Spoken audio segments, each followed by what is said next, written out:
Okay, alright. Isang magandang hapon sa inyo lahat. Sorry, akin. I am the reporter number 6 and the problem is problem 11 and 12. So, umpisa natin sa problem 11. After a week in Japan, a Filipino traveler Ben has 4,500 Japan yen remaining. He wants to know how much he can expect to receive when he overseas back to Philippines PHP at the airport. The question is, how much is his remaining money in Philippine pesos? So, para po malaman natin kung ilan po yung magiging remaining natin sa Philippine peso, syempre, anong gagawin natin?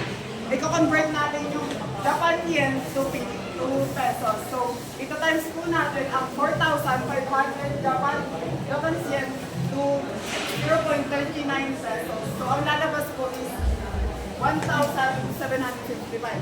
Therefore, Ben will have approximately 1,755 pesos. So, number 12 naman po, a foreigner visitor to the Philippines fuels their rental car with 35 liters of gasoline. The price per liter is 57 pesos. The visitor pays using a US credit card that will be billed in US dollars. But the question is, what is the fuel cost in US dollars? Siyempre, ano gagawin natin ulit dyan? I-multiply natin yung 35 liters sa 57 pesos. Kasi ang sabi po dito is per liter is minus 57 pesos. So, 35 liters times 57 pesos is equal to 1,995 pesos. Ano next natin gagawin?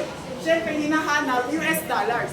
So, yung 1,995 pesos, i-convert natin siya sa US dollars. So, 1,995 pesos divided by 58 pesos is equal to 34.396 or 34.40 US dollars. So, therefore, the